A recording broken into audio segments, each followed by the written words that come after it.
A girl sends a message saying she's going to break up and the protagonist starts crying. He's in disbelief, wondering if it was a joke. He thinks she's not serious because he had plans for their future relationship and was even thinking about marriage. However, he gets blocked and agonizes in his chair. A friend was going to call him to play but ends up seeing the protagonist passed out. The friend tries to help, but he storms out, slamming the door. His friends are outraged because he cannot maintain a relationship. Chen Wan is a famous dog licker. He just follows girls around, spending money on them, and gets nowhere. He is outraged that after 3 years, he got nowhere with Chu Tong. The scene shifts to them talking and a group of people watch them. The protagonist begs for forgiveness and gives her a piglet plush toy, her favorite animal. People around them gossip that he had 4 jobs to support her. Chu Tong explains that everything is fine, but after some time thinking, she realized she wanted to get back with her ex. The protagonist knows her ex and calls him a jerk. He tells her to her face that her ex cheated on her and left her pregnant. Suddenly, a car appears and a guy calls her to get in. Chu Tong's ex does not like them talking and drives her off while she says that this way is better.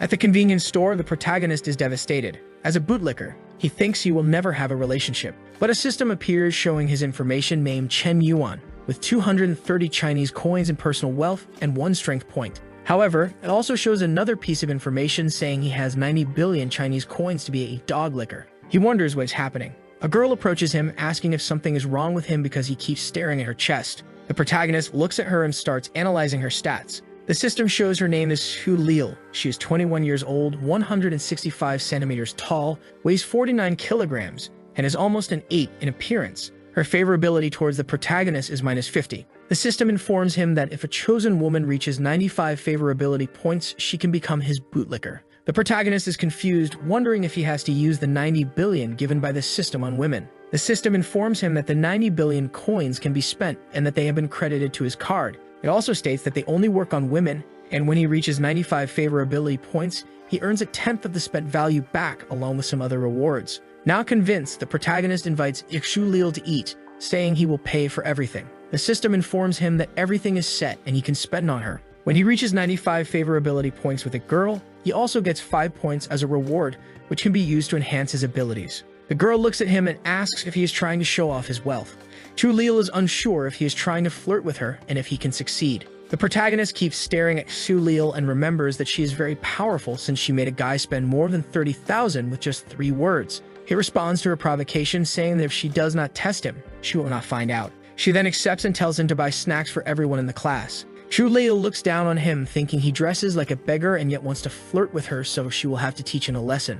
But the protagonist spends 50,000 without worry. A group of people who were speaking ill of him realize he is rich but does not dress like it. The protagonist tells her to relax, saying that amount is nothing to him. Not being a fool, he asks her to add him. Xu Lil is confused, wondering if he is a second-generation rich kid, implying he inherited everything and is a multimillionaire. She says she can add him, but he must go to a special place first. Let's see how I will deal with you, Xu Lil thinks. In front of a Gucci store. She says she is not a materialistic person, she just wants to be sure of his sincerity and actions. Given his clothing, the protagonist thinks he will be thrown out. But Chen Yuan tells Xu Lil is fine and she can buy whatever she wants. Entering the store, the protagonist sees his ex is accompanied. She and Junkai are talking about a bag she is trying on. Chu Tong notices the protagonist is not alone. Xu Lil asks the protagonist if that is his ex-girlfriend, saying it is not a good time for them to be there. He says there is no bad time, they arrived at the perfect moment. You still have that spring collection bag? Xu Lil asks. The store clerk responds they only have 1 unit left, but Chu Tong is trying it on. The protagonist's ex is confused and says she will show the difference between a loser and a Junkai. Chu Tong tells Junkai that her birthday is coming up. He is confused, remembering that her birthday was recently. But she explains that the previous birthday was based on the lunar calendar and asks if he knows people also have birthdays based on the solar calendar. Don't you know that I don't like materialistic girls? You're not with me for money, right? Junkai responds. Chu Tong is speechless. After this conversation, Lil takes Chu Tong's bag, saying she will buy it since it seems Chu Tong doesn't have money. Using the protagonist's money, he gains 20 favorability points with Xu Lil. Swiping the card, he gains another 20, and as she smells the bag, he gains another 20. He is excited, thinking about how money improves things and that the bag made him gain 60 points. At this rate, he will quickly reach the top of her favorability. The problem is that if he reaches 95 favorability with her, without spending much, only buying those cheap bags, he won't get much money back. The store attendants seem confused, saying that some guys appear rich but don't like to spend on their girlfriends, while the poorly dressed protagonist is giving Xu Lil the best. Chu Tong is left humiliated on the floor while Xu Lil stands there, saying that a bag is like a boyfriend. It's good to hold on tightly. She looks at the protagonist thinking she can't lose him and gives him some compliments. Chutong, with tears in her eyes, bumps into him saying he has gone too far. Too far? Haha, Chutong, you still have a lot to suffer, the protagonist says. But with her aggressive move, the protagonist activated the system's second relationship. It begins to show her information. Name is Chutong, 21 years old, 163 centimeters tall, weighing 49 kilograms. She has a slightly higher rating than Seulil and has -10 favorability, with the same goal of 95 favorability. Are you relieved? Did I do a good job, didn't I? Where are we going now? Seulil says. The protagonist says the night is just starting and he has plenty of money, asking if she is satisfied with just one bag. And she starts grabbing everything she can, ending up full of bags. The protagonist gives the card. The store attendants say they will deliver to the address after the purchase is finalized. Ken Yuan keeps gaining favorability with Seulil, another 5 points. Swipes the card, another 5. Swipes the card, another 5. Seulil gets tired of buying clothes and doesn't even know where she will put all of it. Not enough space. Doesn't matter.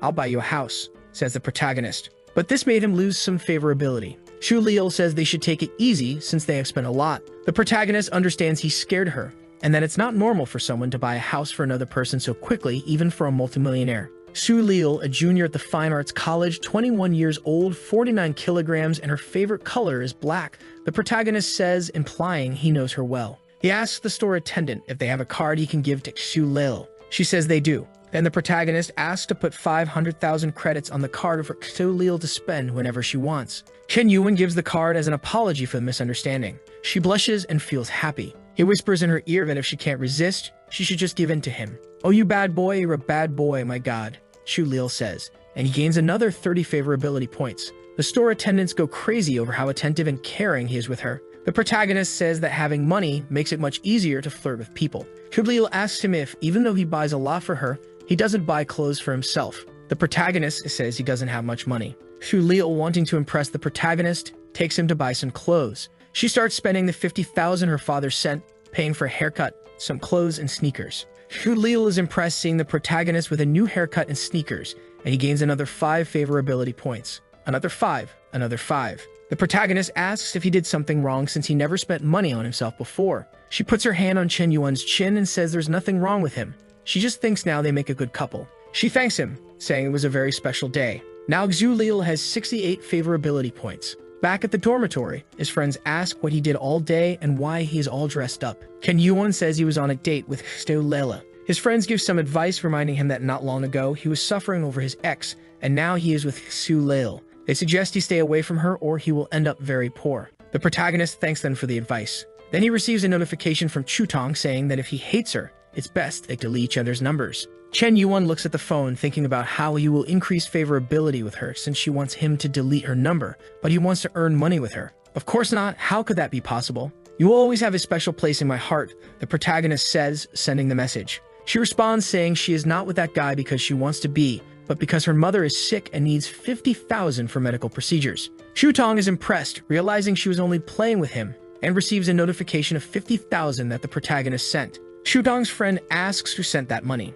She responds that it was her ex who sent it. Wait, Chen Yuan, didn't you dump him today? That loser is this rich. Chutong starts wondering if she made a mistake by leaving him. And even after he sent 50,000 to Chutong, he only gained 5 favorability points. She asks Chen Yuan several questions, such as what he meant by sending the money, where he got all that money, why Seulil was with him, why he didn't buy a bag for her, and if he might be a second-generation rich kid. The protagonist silences her after she sends 15 messages in a row and wonders if there's a more fun way to spend money on women. He finds a girl doing a live stream, but there are only a few minutes left until she closes. She gets frustrated and asks if anyone's going to send gifts or she should end the live stream. The protagonist sees that he can send up to 1 million and thinks it's much better than buying bags. He starts a frenzy of sending multiple gifts. The girl thanks him for sending a rocket, but then 100 rockets appear on the girl's screen. The people in the live chat get angry, wondering who sent all the gifts. Chen Yuan realizes that someone with a lot of money gets a lot of attention and sends 900 more rockets, causing her phone to crash. At the company where the girl does her live streams, an employee informs the boss that something incredible happened. A guy spent 10 million on Xiaomi's live stream. The staff goes wild, unsure if the protagonist is laundering money through the site or if he is affiliated with the company. All the other girls doing live streams see the protagonist's nickname and are amazed that he spent 10 million on Xiaomi's live stream and try to send him messages in his DM. Chen Yuan just watches the messages come in. The girl who received the gifts wonders if it's all real, But then a guy with a sign comes over saying he needs to get the protagonist's contact information and will get a raise for it. The girl sends him a message thanking him for the gifts. She asks if he is still in the live chat since she is about to close. But Chen Yuan had gone to sleep after spending money all day. The next morning, his friends are looking at news online about a guy who spent 10 million on a girl's live stream. And the guys are discussing what they would do if they had that kind of money. The protagonist realizes he spent all that money and didn't create any kind of relationship with her. So he opens TikTok and sees a bunch of girls sending him messages. One girl says she is 28 years old and divorced, asking if he wants to meet her. She is frustrated since the protagonist doesn't respond to her messages, inviting him to her studio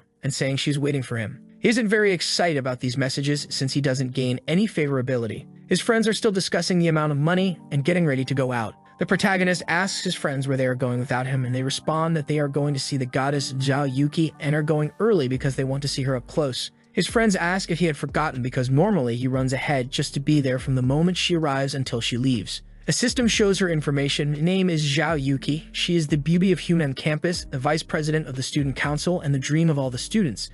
She is level 10 in piano, an athlete, a professional in ballet and fencing. Her incredible talents make it extremely difficult for any guy to get close to her, an unattainable woman for all the boys in college. In the last 3 years, no one has been able to get close to her. The protagonist feels challenged since she is the most difficult girl, meaning he will have to spend more money. Shutong is nearby talking to her friend saying that Chen Yuan only learned how to dress up after they broke up and says she is afraid he and Junkai will fight because of her. Her favorability is only going up. Gains another 10, gains another 10. The protagonist is annoyed, saying that favorability is only going up because he dressed up, but it's all nonsense.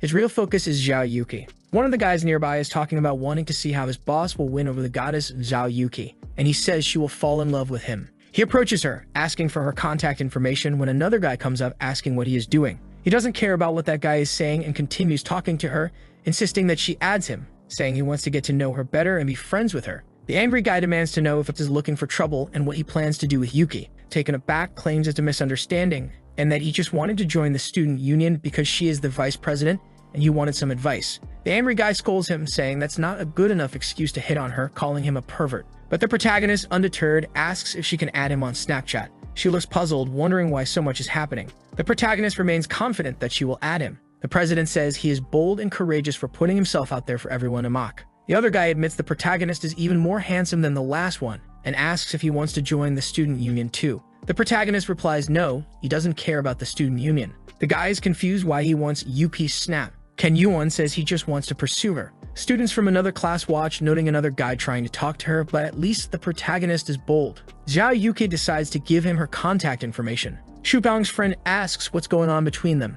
I like beautiful women, why should I hide that? Sometimes the simplest approach is the most effective. What one doesn't like being pursued, says the protagonist. It shows that he has formed a bootlicker relationship with her, but with zero favorability. He is happy but confused since she gave her contact to someone with zero favorability. Outside the class, his friends say he nailed it by getting Yuki's contact since he used to seem like a bootlicker and now looks confident. One of the protagonist's friends jokes that if he gets close to the president, he will have to introduce them to her friends. The protagonist doubts he will manage to talk to her, saying they are exaggerating since she is the most beautiful girl on campus. A guy behind him yells, calling him a loser but admitting he has good sense, revealing himself as the one who tried to hit on her and got rejected. Ken Yuan says he is the most professional of all and that the protagonist has much to learn from him. The guy starts mocking him, saying he is proud for nothing since he only got her number and asks if Chen Yuan knows him. But the protagonist just laughs in his face. Then Su Lil appears, asking why Chen Yuan took so long and saying she's been waiting for him for a long time. Everyone is shocked that Su Lil, known for rejecting all kinds of guys, was waiting for this guy.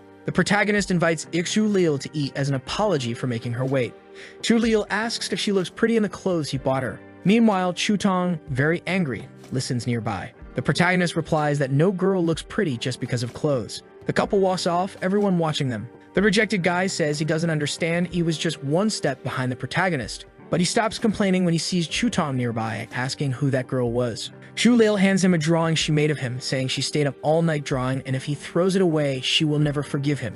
The protagonist says it's the first time since he was born that he's received a gift from a girl and she asks if he liked it. He stares at her and asks if all this is just a game to keep him. Shu Lil wonders if he liked the drawing as he doesn't seem very happy. He asks if she will give him better gifts in the future than just drawings. She gets angry and asks for the drawing back. He says he won't return it and will keep it as a family heirloom. The protagonist tells her he likes her more as a person than any gifts she could give. She is impressed by how good he is at flirting. Another 5 favorability points. The protagonist thinks she wants him to become her pet, but he plans to use her to make more money. A guy interrupts asking if Xulil isn't going to do her nails, who the protagonist is, and if he is rich. The protagonist thinks this guy is another of Xulil's bootlickers, noting that this happens often.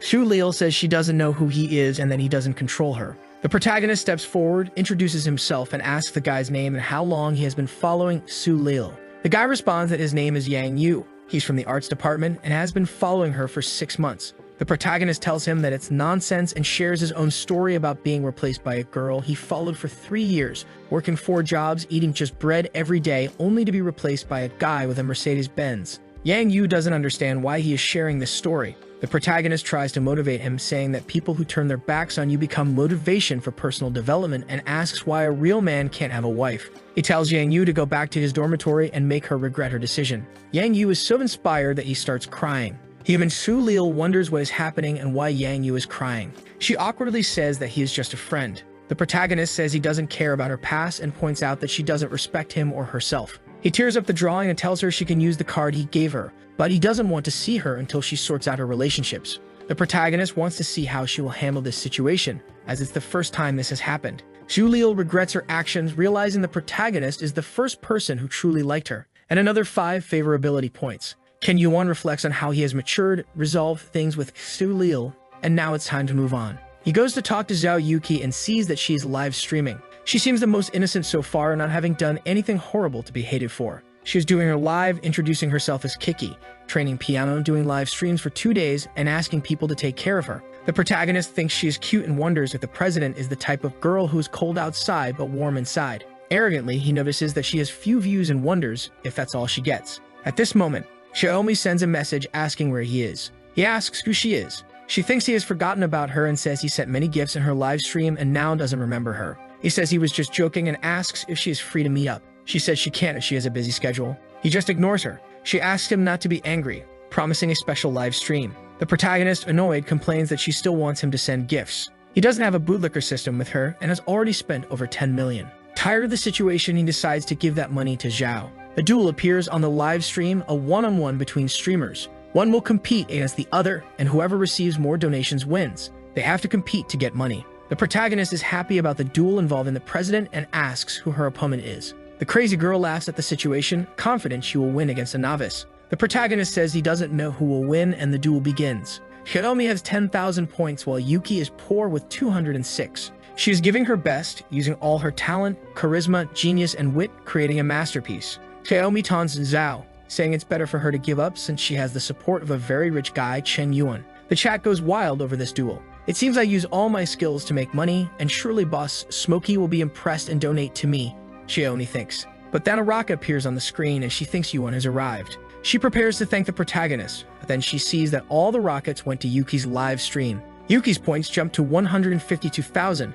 A notification pops up saying Lonely Smoke donated 1,000 rockets to Kiki. The president is in shock and Xiaomi is outraged that the rockets weren't for her. A guy with a sign appears, demanding an explanation for why she didn't receive the rockets. Shaking, Xiaomi apologizes to the audience, saying she has to do something and ends the live. The protagonist comments that she can't handle it when he sends gifts to others and wanted to see her reaction. He hopes the president won't disappoint considering the significant amount he spent. The people at the company go crazy thinking the ghost has done it again, imagining that the protagonist must be the son of some prince to pull off such a stunt. My god, the smoke donated another 10 million to a girl who plays the piano. Does he like music? Xiaolei, get my triangle now, says a streamer. Kiki and her friend talk with her friend, suggesting that the president might become an internet celebrity, impressed by the idea. Yuki responds that pleasing men online doesn't seem like a long-term solution. She emphasizes that the most important thing for a woman is to have a financially and personally independent career. Kiki's friend asks if she knows the guy, but she has no idea who it was. Kiki tells her friend she wants to send a thank you message for the gifts.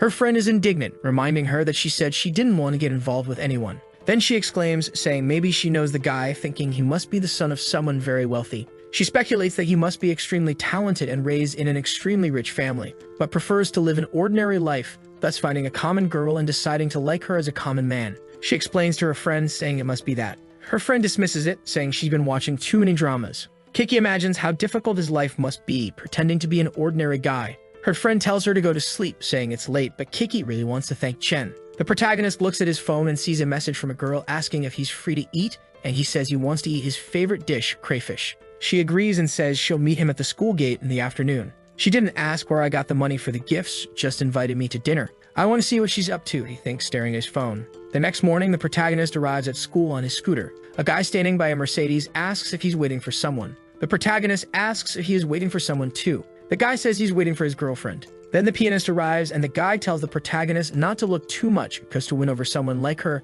you need to work hard and have a lot of money or he will take all the beautiful girls. Kiki sees the protagonist and imagines him as a hero on a motorcycle. She runs towards him. The guy thinks, "Ha, you think you can get into my car?" But then she goes to the protagonist's scooter and the guy is stunned. He wonders what's the point of having so much money. They ride off on the scooter and she imagines herself as his fiancé. They arrive at the restaurant. They order some spicy crayfish. The dish arrives and they think it must be wonderful. The protagonist romantically arranges the table for her. She thinks he hasn't forgotten how to be a gentleman even with the opportunity to go to expensive restaurants, giving off a noble family vibe and being disciplined. The protagonist is eating the small crayfish and she comments that it must be the smallest crayfish she has eaten. Kiki is impressed that Chen Yuan is eating with her, thinking he wants to live a peaceful life without much worry, and says he is as gentle as a flower. The protagonist wonders why he suddenly gained another 10 favorability points. Then Kiki offers to feed him, saying she peeled the crayfish for him. Just as he is about to eat, someone arrives. It's Shutong again, wondering if she saw Kiki feeding Chen Yuan the crayfish. She turns to her boyfriend and says the place is crowded and suggests they find a better spot. But the guy asks if the restaurant is crowded or full of familiar faces, saying he doesn't mind eating in a crowded place. Shutong's boyfriend walks up to the protagonist's table and throws $500 at him, saying it's for him to get up so they can sit there. What the hell does he think? Does he think this is cool? The protagonist wonders. The guy throws more money, telling him to leave quickly and asking if he wants more. Kiki, holding her bag in anger, looks furious. The protagonist sees Kiki is upset, thinking it's because of the guy. She is stressed, wondering where this guy came from to ruin their perfect date. The guy pulls out more Monopoly money, saying he has much more to make him leave. A staff member offers to take the money and find them a table. This only angers Chudong's boyfriend more, saying he wants to eat at that table. Then someone hits him with a handbag. A previously unknown woman pretends it was an accident. Angry, Chen is confused about what's happening. The blonde guy seems to know the woman and calls her by name, Chakum. He asks what she's doing there. She angrily says that if she wasn't there, she wouldn't have caught him cheating, already cursing him. The guy says she's misunderstanding and that he can't cheat on her since she's everything to him. Ken's admirers are just watching, pulls the blonde's hair, blaming her for using her body to seduce him. The girl cries, saying he invited her and lied about being single. The guy says she's making up stories and slaps her face. She collapses on the floor, devastated. He moves to slap her head, but his hand is stopped. Hitting a woman, huh? You really enjoy embarrassing yourself, don't you? The protagonist says, and Lonely Smoke gains another 20 favorability points. Kutong says the protagonist really loves her. The protagonist keeps gaining favorability, another 20 favorability points with Chutong. The second target of the bootlicker system reached over 95 points. The system congratulates Chen Yuan, saying he successfully reversed the bootlicker situation. It shows that Chen Yuan spent 50,000 on the second target and informs him that he will receive 5,000 in return. Chutong has been converted into the protagonist's bootlicker and he gains 20 strength points. Chen Yuan allocates 10 points to strength and 10 points to fitness. He flexes his arm and the blonde guy demands that Chen let go of his arm and grabs a bottle, threatening to kill him. Chen stares and says the guy is annoying, then punches the bottle and the guy, sending him flying. The guy falls to the ground looking defeated and Chen says that depending on a woman is not shameful, but hitting a woman while doing so makes one despicable. The blonde is biting his lips, clutching a balloon popper. The girl at Chen Yuan is nervous, urging him to end it quickly. Chutong's boyfriend charges at the protagonist, but thanks to his new points, Chen dodges quickly, causing the blonde guy to hit his elbow and collapse to the ground. Everyone eating in the food court is nervous. The blonde guy is on the ground, foaming at the mouth. Chen walks away with his hand in his pocket, the young girl beside him. Chutong, now a bootlicker, watches and clings to Chen's leg, begging for forgiveness and a second chance. Cold and calculating, Chen reminds her of the guy who ran over 10 kilometers with her on his back at 3 a.m. to take her to the hospital, the one who saved money for half a year to buy her a phone, only for her to ignore it because it wasn't the latest model, and the one who, despite knowing all her unnecessary vanity, always thought of her as a good person. He tells her that all those guys are dead. Outside, talking with the president, he apologizes for everything that happened. She says calling her president is too formal, and that he can call her Kiki. She says it didn't bother her, and that she saw a different side of someone. She thinks Chen Yuan is more intriguing the more she gets to know him, imagining that he will bring countless surprises to her. Arriving home, Chutong is crying, soaked from the rain. Her friend asks why she didn't use an umbrella. Chutong is too nervous to speak coherently. Her Her friend then asks if it was the protagonist, saying she heard he gave 10 million to Zhao in her live stream. She says Chen Yuan may not look like it, but he is very rich. What? More than 10 million? Where? Did you hear this? Is it true? Shutong asks. Yes, Zhao's classmates spread the news to everyone, her friend replies. She can't believe what her friend is saying. She screams Chen Yuan's name for everyone to hear. In the room, the protagonist's friends are playing mobile League of Legends. They ask how he's so good, winning 18 matches in a row. The protagonist hadn't imagined that adding 20 attribute points would make him so good at online games. A guy with a cool hairstyle suggests that with this talent, he could become a streamer, earning millions and getting some hype. He is amazed at the power the attribute points have given him. Looking at himself, he wonders who will benefit from his body next. At the door, his friends shout for him to come out. His phone is ringing. Chen Yuan wonders what tactics she will use to manipulate him now. The protagonist answers the phone, but he is cold. Hello, Miss Xu, is there something you need to inform me about? The protagonist answers. She starts crying, saying she doesn't know what to do. It shows her in an abandoned room full of Chen Yuan's purchases. She asks to borrow 500,000 from him. Zhu Ladle says her family was once prosperous, but now they are stuck in debt, unable to pay off the interest, making no progress, and just needing to clear the debts. The protagonist only asks two things: what she wants and to send the account details. She is shocked, thinking he wouldn't send the money. She quickly sends the account information. The protagonist sends 5 million. She says he mistakenly deposited 5 million. He says he must have pressed an extra zero and that she can keep the money. She screams in gratitude, and then it keeps coming more. Her favorability keeps increasing. Zhu Ladle screams with happiness, cry.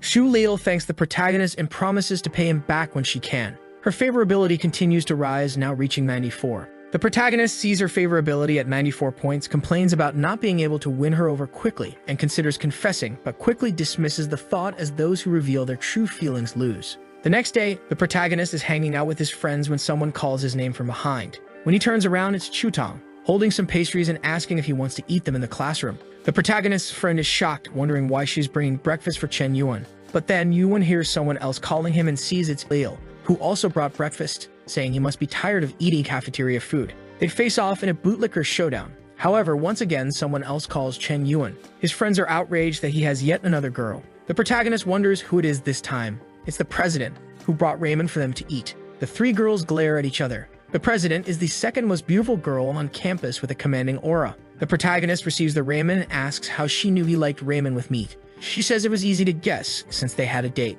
Chen Yuan isn't even trying to seduce anymore, he just wants to see who can seduce him better. The protagonist says that President Zhao easily wins since she understands his tastes. Setting a subtle jab to the other bootlickers, Kiki says she wouldn't deliver breakfast without knowing his preferences, and that if someone doesn't pay attention to such details, he doesn't like them. After saying this, it felt like she had delivered a spinning punch to the other two, then she gives him a gift to show her gratitude. The protagonist is impressed. It's the new iPhone. All of his friends are stunned to see the latest generation phone. One of the protagonist's friends says that seeing the girls giving gifts to Chen Yuan is worse than losing his own father. The girls say she was very generous to give a 10,000 item. The protagonist tells Kiki that she did me too. She replies that he spent much more on her, and it's the thought that counts since she doesn't have much money. In the next scene, Shutong is desolate, wondering how hard it is to win back Chen Yuan. A few days later, there are now many competitors. Zhu Ladle calls Shutong to talk in a private place, but Shutong is very angry, blaming her for everything that is happening. Zhu Ladle approaches and suggests they form an alliance to face Yuki.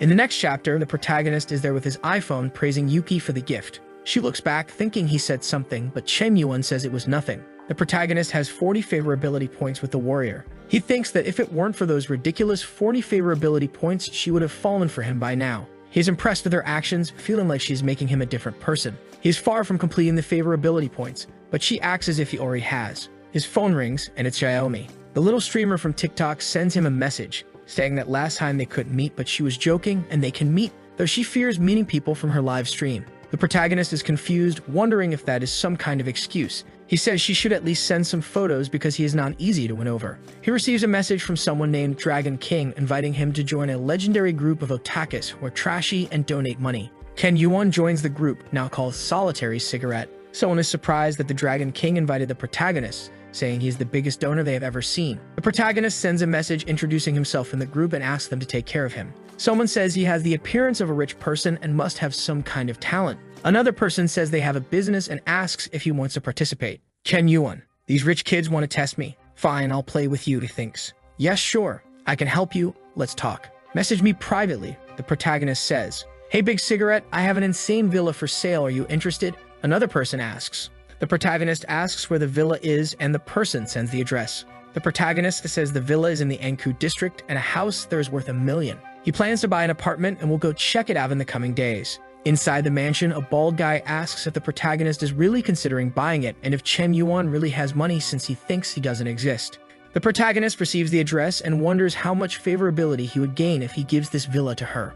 The next day, arriving at the villa with the president by his side, she asks why he brought her to the villa so suddenly. "Hey, you must be Brother Loose Cigarette, right?" says the guard with the illustrated head. The protagonist recognizes the face and gives him a hug. The guy thinks Chen doesn't look very wealthy, but having the president with him gives him some credibility. He wonders if Chen is from a secret rich family and thinks this will be a tough negotiation. He introduces himself as Hong Yuan Chiao and says he has some small businesses but needs to sell the villa due to financial problems. The bald man invites them in. The host describes the house, saying it has over 500 square meters, the land is over 2,000 square meters, the decoration was done by designers, and the furniture is exclusive and made in Italy. He tells them to enjoy the view of the river and the city and says if he didn't have money, he would want to be buried there. Keiki realizes he is serious about buying the place, even though it's expensive. Chen Yuan takes a quick look, saying he thought the house would be more beautiful, and asks how much it costs to live there. The bald man says he needs the money and mentions that many people are interested in the house, making it hard to negotiate. He says he wanted to sell it for about 50 million, but asks if 60 million is a fair price.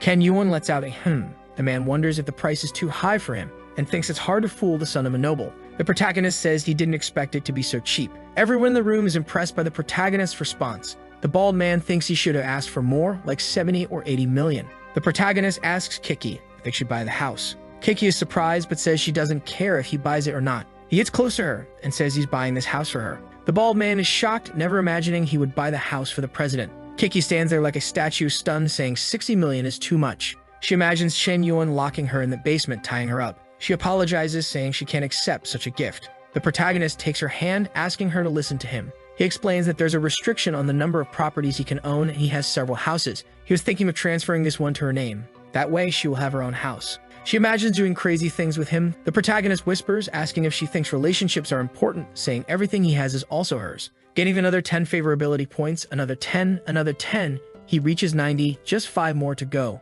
The protagonist thinks he deserves an Oscar, saying his acting skills are improving. The blonde girl nudges the bald man, asking when this will happen to them. The Mosquito Airport guy says he doesn't have money for such gifts. Meanwhile, Chen Yuan swipes his card. He says he will transfer the money, and after the paperwork is complete, they'll settle the rest. The man tells the protagonist not to worry and that everything will be sorted out in the coming days. The protagonist's plan is going as expected. The president's favorability reaches 90. Chen Yuan thinks that once he completes the favorability, the 70 million he invested will return as more than 700,000. She looks at the protagonist and thinks, considering everything that happened, he's about to say something that will embarrass her. She imagines their perfect wedding, wondering if it will be in Milan or the Maldives. She wonders what the ring will look like, already thinking about the baby's name, and worries if he will forget her when he gets old. But before imagining more, they arrive at their destination. She steps out of the car and asks if Chen Yuan isn't coming out. He says no. A friend invited him to play a game of LOL and waves goodbye. She waves back sadly. She feels indignant, expecting more than just a goodbye. Chen Yuan arrives at the internet cafe, greeting his friends. They complain he took too long, saying they started a match without him. His friends hurry him to register and play with them as they are losing. The protagonist notices Xu Liu is there and is impressed. She explains that her father owns several internet cafes and this one was recently opened. She is there to attract more customers. She thanks him, saying her family's debts are finally paid off. Xu Liu tells him to stay where he is because she will get him a drink and a card with unlimited credit to play at the internet cafe. Chen Yuan says it's unnecessary, but something explodes behind him. Two guys appear, one looks like a movie character.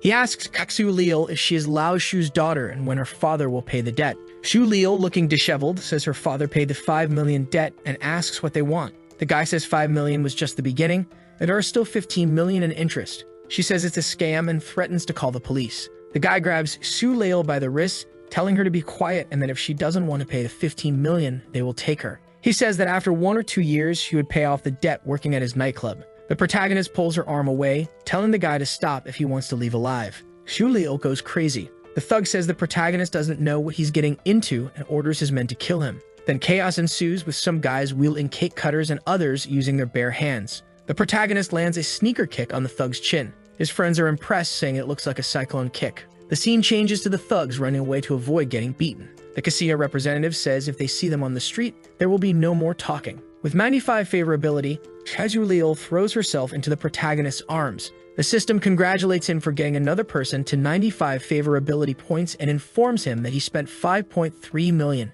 so he will earn 530,000. A notification appears. Su Leil has successfully been transformed into your loyal bootlicker. Ken Yuan is hugging her, but Chuton is watching in the background. However, he is only concerned about where to allocate the attribute points he received. The chest-only trainer arrives, stressed, calling Su Leil a traitor for wanting to form an alliance and now hugging the protagonist. The protagonist watches but grows tired just watching and asks the system to allocate all points to strength and agility. Everyone wonders where he went, but he simply disappeared. Ken Yuan is calmly walking around the college campus, saying he has already gained points from Chutong and Texu Leil, and that only President Zhao is important. Since there is only one president, the protagonist says he needs more girls. Someone approaches, tapping him on the back, asking if he can move aside as the track team needs that area and it would be good if he didn't stay there. Ken Yuan says she is bold but sincere. The protagonist asks for her contact information, but someone else said she is already in a relationship and advises him to leave if he doesn't want trouble. Ken Yuan stares, wondering if he has seen that guy before.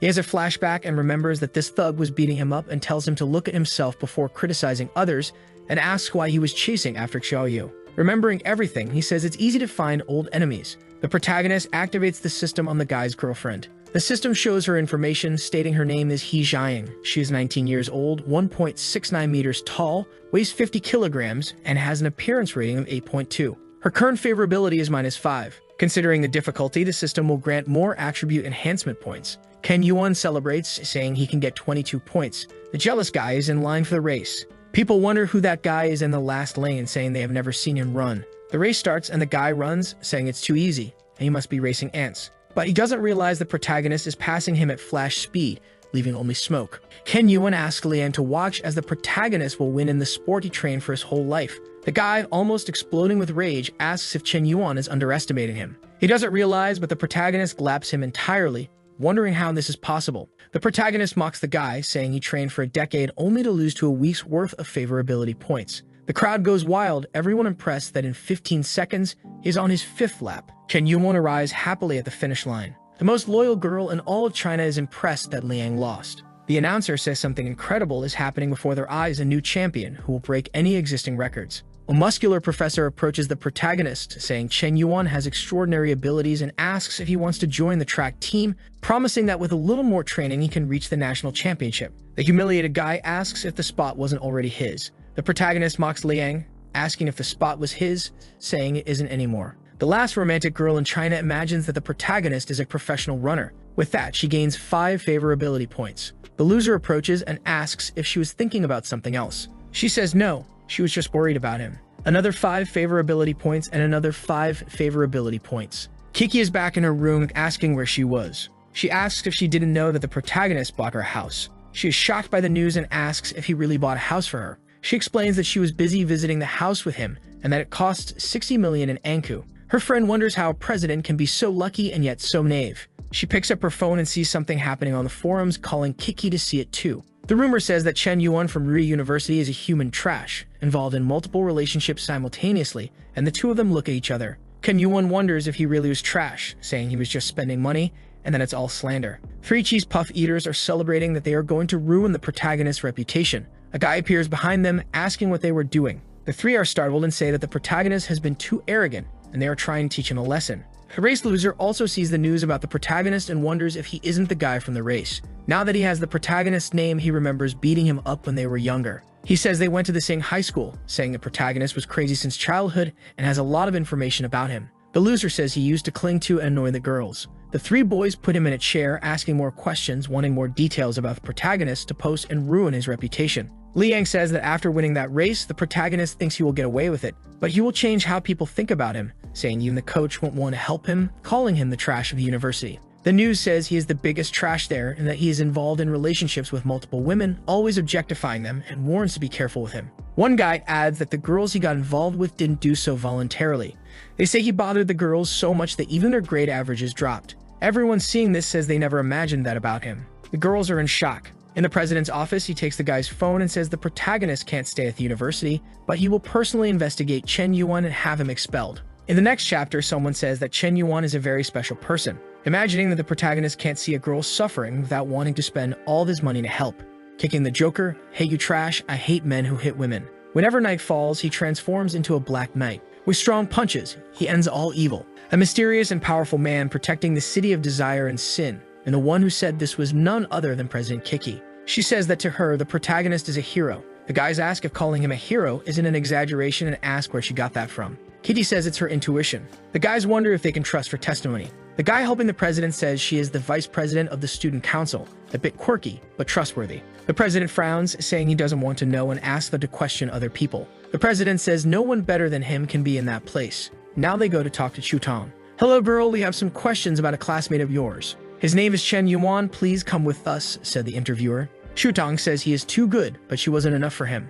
She also says she was a complete idiot and greedy, acknowledging that she wronged the protagonist and wants him to accept her back, and then she starts crying. A policeman gives her a tissue to wipe her tears. The policeman asks Chutong if, even after the protagonist rejected her, he still continues to be a good person. The president, observing her desperation, says she deserves everything happening to her, saying she isn't worthy of his love and he did nothing wrong. The stressed president leaves the room angrily, lights a cigarette to ease his jealousy, wondering if he did something wrong. He sees that the protagonist is innocent and people just want to ruin his reputation. Looking down, he sees two people arriving, wondering who they are holding the banner. It's Su Leal and her father. The president introduces himself and asks why they are there. "I am Su Leal from the arts department and I wanted to make a banner for Chen Yuan." Her father explains that the protagonist protected his daughter a few days ago and helped his family a lot. The president is even more impressed and jealous of the protagonist. With that, he says goodbye. He says he probably blamed the wrong person and wants to look at the post again, seeing that a girl commented saying if he is trash, she is throwing herself into the dumpster.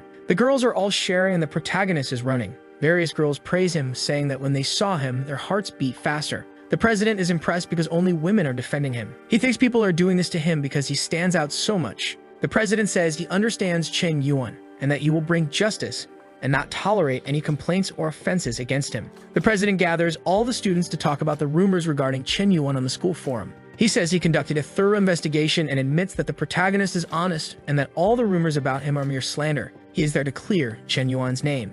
The president gives a notice that the protagonist is willing to help everyone, mentioning that Chen Yuan has protected many people and doesn't like to take credit, hence keeping it a secret. He heaps praises on Chen Yuan and, almost crying, presents him with an award for people who positively contribute to society, advising all students to learn from their classmate. The protagonist wonders what is happening, saying he doesn't understand anything and why he is receiving this certificate if it was for protecting someone. Liang wonders what is going on, cursing the president since the protagonist's reputation was supposed to be destroyed, saying he should be in Chen Yuan's place. He notices his girlfriend is making some compliments about the protagonist, and the favorability rises. Another 10. Another 10. The meeting ends and everyone is leaving. She asks if he's gone mad or isn't feeling well and why he is so jealous of the protagonist. She says she has genuine admiration for her classmate. Even after helping so many people, Chen Yuan doesn't care about fame or wealth. She brings up him winning the race against Liang and yet not wanting to join the track team, saying this act is a sign of incredible people. He grabs her wrist forcefully. She tells him to shut up and let go, saying he's hurting her.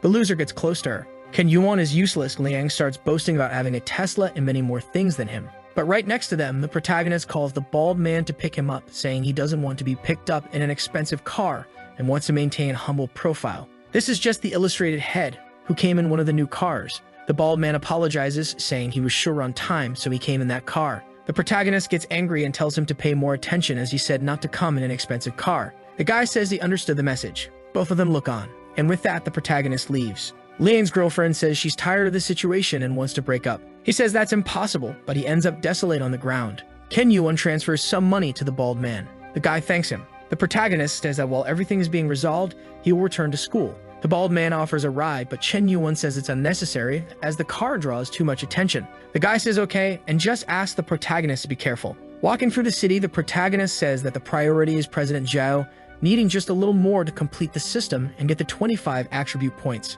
He says he has to buy something for her and wonders if the chubby guy has anything to sell again. Looking at the group chat, everyone comments that even with a bit of conversation, the protagonist bought the house. One guy says Chen Yuan has a lot of money available. The protagonist tells them to relax, saying he bought it just to help a friend. The guys are shocked when the protagonist shows up. Everyone in the group adores him. A guy with the car photo asks if he doesn't want to buy a luxury car, saying he knows some people who sell them. Then a guy calls him, saying that the Zhang family has a small business with imported cars. and it's a pleasure to meet the protagonist. The protagonist looks at the card and sees it says Zhang Group. Chen Yuan imagines that his family has a giant industry and that he must be a second-generation rich kid. He tells Zhang that managing such a big car business at his age is impressive. The guy says he thought the protagonist was older, considering he bought that house. They chat, and from a distance, two girls wonder who Chen Yuan is, thinking he must be the son of some wealthy family, given that manager Zhang received him, but they dismiss him, thinking they have no chance with him. The manager doesn't want to brag, but says he has the store with the largest collection of luxury cars in the city,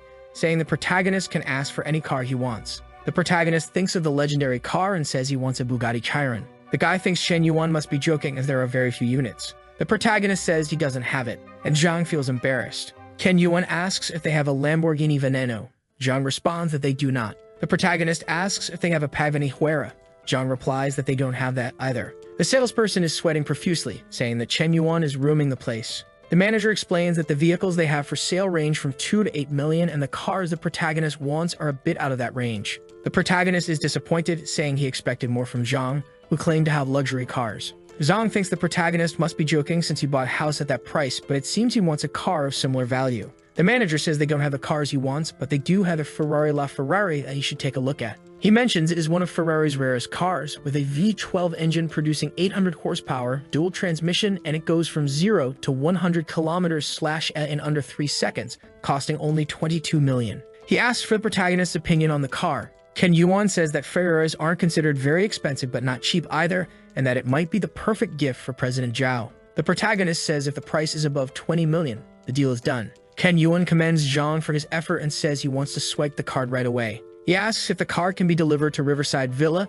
Community Number 1. The guy, sweating nervously, says he can arrange that. Chen Yuan receives a call from Liu Wenji, shouting in his ear. In the next chapter, one of the protagonist's friends says that on his birthday, his girlfriend Jiu Jia said she was getting her nails done with a friend, but he grew suspicious since she had been out for a long time. It started to rain and he knew she hadn't taken an umbrella, so in a chivalrous act he went to give her one. But what he saw at that moment would break anyone's heart. He saw her cheating on him in the rain. He tells the protagonist that his heart won't stop hurting since they had a 3-year relationship and he was already planning the wedding to meet her parents. Chen Yuan says it's okay, and that he has drunk 8 bottles, so it's better to take a break. But the heartbroken guy wants to know how to win her back. The protagonist says he needs to keep his head on straight, that the mistake was hers, not his, and loudly tells him he's becoming a bootlicker. The sad guy collapses to the floor, asking the protagonist if it isn't hard to accept, and that he can't accept that she betrayed him. The protagonist, now angry, says he needs to learn a lesson and grabs his phone. His friend asks who he's calling and what his plan is. Chen Yuan tells him to relax and trust him, that from now on, he will handle everything, and he will make sure his ex-girlfriend kneels before him and begs for forgiveness. The protagonist calls the dealership guy, who answers promptly. Chen Yuan says he wants to borrow some cars, but nothing too expensive, just those worth over 20 million, and says he needs some trusted friends to drive them tomorrow. The dealership guy says no problem and that he will arrange everything for tomorrow. The protagonist's friend is still confused. Chen Yuan calls Xu Liu. His friend observes that with just one call, he brought a beautiful girl and asks where the Chen Yuan who used to lick girls' boots is gone and why it now seems like she is licking his boots. "Hey Xu Liu, this is my brother Wenji," said the protagonist, introducing his friend. She is confused, thinking the protagonist called her just to introduce a friend, but she thinks a bit more and creates an idea that maybe he wants her to meet his close friends. But the protagonist quickly responds that it has nothing to do with that and that he just needs her help with a little prank that will happen. The next day, the protagonist's friend shows up looking gangster. Xu Liu clings to his arm, saying he scared her, that the car he bought for her almost hit someone. The protagonist's friend is all nervous and says that if she had hit him, there would be no problem as they could just buy another, stammering a few times. Chen Yuan's friend's ex-girlfriend wonders how he transformed into that guy looking like a second-generation rich kid. She asks if Wenji came there just to show off. He says someone there was barking, stuttering nervously. The ex, pissed, asks what he's doing, asking if he doesn't know she knows his family. She admits her mistake but says he's being shameless, acting that way. In the car, another friend says that the woman understood everything. The brothers are about to step onto the stage, and the show is about to begin, said the protagonist. Several guys arrive in Ferraris. A guy with white hair steps out and asks Wenji if everything is okay and if he recognizes him. Approaching to talk to the new boyfriend of Wenji's cheating ex. Little girl, he said his name is Makai, right? His family owns a mine? This guy is always a liar, pretending he has something to impress girls. And you think what? That he's a second-generation rich kid? Wake up to reality, ma'am, said the white-haired guy. The guy caught cheating with Wenji's ex asks the white-haired guy to let him go. The white-haired guy says that these guys' tactics never change and that they only manage to fool innocent girls, adding that Wenji's ex is already lost. The girl, now furious at being deceived, goes after the guy she cheated on Wenji with. Wenji just watches and tells everyone to leave, but his ex clings to his leg, begging him not to leave her behind, saying it's not that she only likes luxury, but she's just afraid of poverty and asking for another chance. Wenji tells her not to call him by that name and that this is the last time they will see each other, asking her never to contact him again. The guy takes a look around, seeing everyone talking. He tries to leave but bumps into the protagonist's chest. Chen Yuan asks if he wants to flee, but only if he takes 100 slaps. At the bar, everyone driving the Ferreras celebrates finally meeting the famous Mr. Yuan. The protagonist says they don't need to do that and thanks everyone for their help. The guys tell Loose Cigarette that it's all good because he's a friend of Chef Zhang and he doesn't need to be formal with them. The white-haired guy asks if he isn't the guy from the streaming platform News and says he has a request. The protagonist asks what this favor is. The guys are staring at each other. The white-haired guy says he has a favorite streamer, but is out of money and asks if Chen Yuan can get a little help. The protagonist, thinking the guys are trying to see how much money the protagonist has. The dealership guy tells the protagonist not to worry, saying it was just a joke, and looks at the white-haired guy, saying if he wants to hit on a girl, he should handle it himself. Loose Cigarette slams his glass on the table. The guys imagine he didn't like the joke. The protagonist says the joke was too mild for him because it's just about sending gifts. He says he'll go to the bathroom, leaving his phone on the table for the guy to spend as much as he wants. The guy takes the phone, indignant that he's being allowed to use it freely, trusting a stranger to spend his money. Chen Yuan thanks him, knowing there's no money in the account to pay for all the drinks, but knows the guy can send gifts at will. The protagonist goes to relieve himself. The guy looks around, imagining a dragon against a chick, and mutters, good kid. Coming out of the bathroom, Chen Yuan sees everyone gathered, wondering what's happening. My god. 1004, 1006, damn man, everyone around the table says. The protagonist arrives at the table, asking why they're acting like that. The white-haired guy gets nervous and returns the phone. The protagonist calls him weak because he spent only 20 million while he was in the bathroom. The guys go crazy, wondering if he has more money than a bank. The protagonist is indignant that he only spent 13 million and says not even 20 million is much, saying he'll spend 60 million. The guy grabs his hand, saying it's enough spending. She won't be comfortable with all that money. The dealership guy arrives and tells the white-haired guy that he couldn't win and proposes a toast to Chief Yuan. The guy starts the toast. Honorable Chief Yan, from now on, I follow your leadership. The onlookers wonder who the guy in the middle of the circle is. They say the white-haired guy is quite rich, but he seems to be getting involved with the protagonist. Chen Yuan's phone rings. He takes a look, bidding farewell to the group.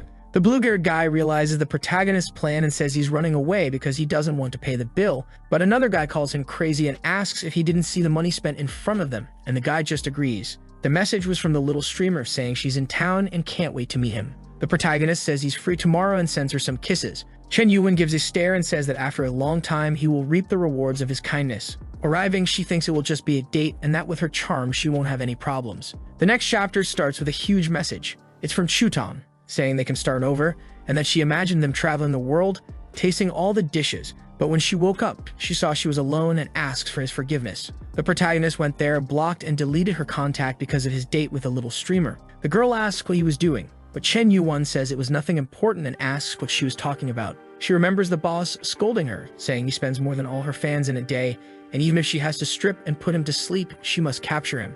The little streamer thinks that even with her beautiful face, he seems indifferent to her and is disheartened that she can't win over. She tries to seduce him with her charm, asking him how he got so rich at such a young age. However, the system sends a message saying her favorability is too high and it's unable to connect. The protagonist realizes he needs to lower her favorability first and wonders what to do. He starts doing disgusting things to lower her favorability to create the connection, like putting his feet on the table. He tells her he's just an unemployed guy who got lucky. She's outraged that he doesn't work but has money to spend. The protagonist says he only uses his father's money and that they are going bankrupt, owing millions to the banks. He says he arranged this meeting to see if he could get back the money he gave her because he spent too much. She is disgusted when he doesn't wash his hands after picking his nose, but at least the protagonist's plan is working, as he loses 20 favorability points. She can't take it anymore and asks why he asked her out if he's poor, saying that asking for gifts back shows he's not an honorable person. Lose 20, lose 20, lose 20. She says she must have been crazy to agree to go out with a loser like him. The little streamer calls someone,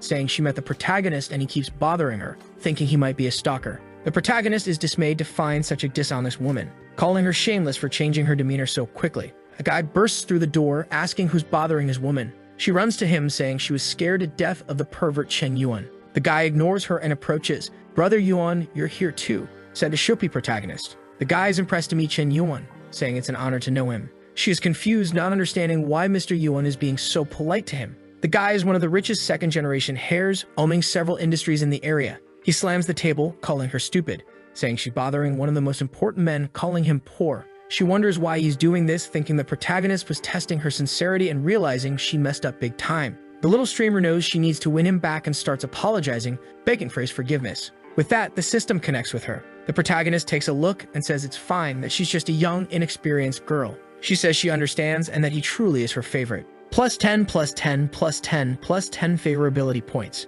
Ken Yuan wonders if this is how people make a living by seducing others, thinking that as long as they can get money, favorability will rise. He says he won't let her go that easily. The guy from the date slams the table, saying he spent a lot of money on her to boost her fame, and she treats one of his best friends like that. The guy invites the protagonist to an honor event. The protagonist says he can go without problems and that he's doing it out of respect for their friendship. Chen Yuan gets into the car. The little streamer says she wants to go too. In the car, she hugs him and asks if he's mad at her, saying she really understands she was wrong. The protagonist takes out his phone and opens the streaming platform. He says it's okay, and she's worrying too much. Chen Yuan opens a live stream of a well-behaved girl, telling the viewers to follow her. The little streamer watches in amazement as he makes donations. The girl in the stream goes wild with the gifts, not understanding anything. She faints from the amount of money she received. The little streamer is impressed with how quickly the protagonist spends his money. She says all that money should be for her and that he must be joking. +30 favorability points. The girl says she wishes his fingers weren't tapping the screen, but her body instead,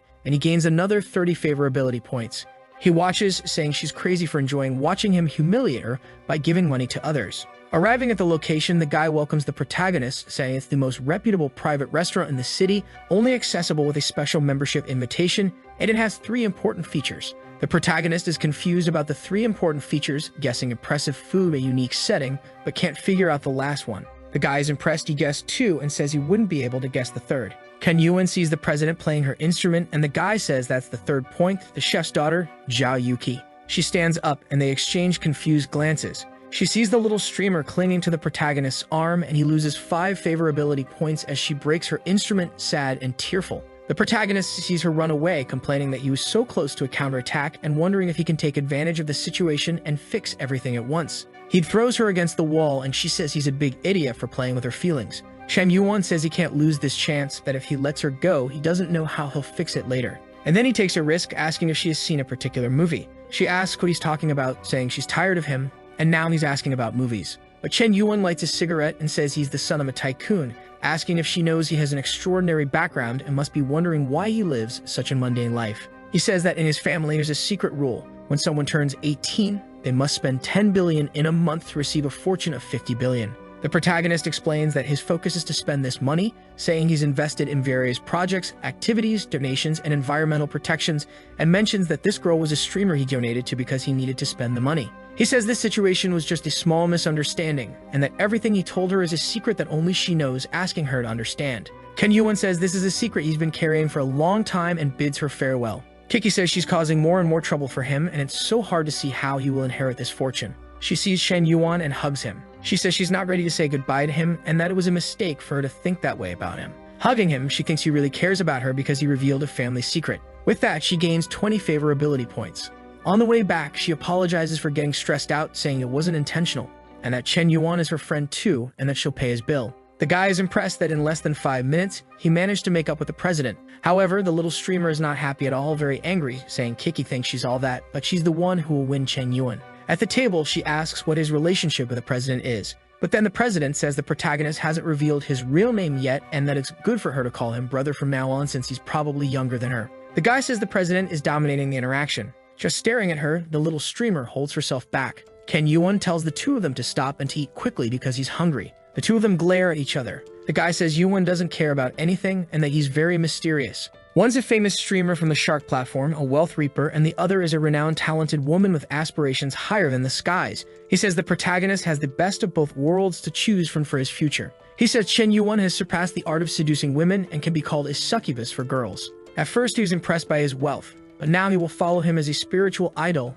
until he kicks the bucket. At home, Chen Yuan says that restaurant was too expensive and thanks Kiki for paying as an apology. He says he'll check how the strategy is going and that Shutong and Hexu Lil are still his bootlickers and sees that the president's favorability is at 91 and the little streamers at 92. The protagonist sees the high points and wonders if it's good to make an aggressive move. He notices someone behind the president and asks if it's Liang's girlfriend, seeing she has 76 favorability points. He remembers it was 25 when he raced and wonders if his charm has increased these days. Guys rush by saying there's a guy confessing to a girl, a guy wanting to love and be loved. The protagonist says it's getting rare to find genuine love these days. Downstairs, a crowd is watching with a heart made of candles, the cuckold playing guitar and declaring his love, saying he still loves her, that he was always wrong, didn't want to be ignorant to her, and promises never to be violent again. He asks her to think about the past and give him a chance. The most faithful girl in China is staring at him half confused. The protagonist arrives asking what's going on, but the cruelest woman strikes again. She slaps the bouquet of roses and runs away.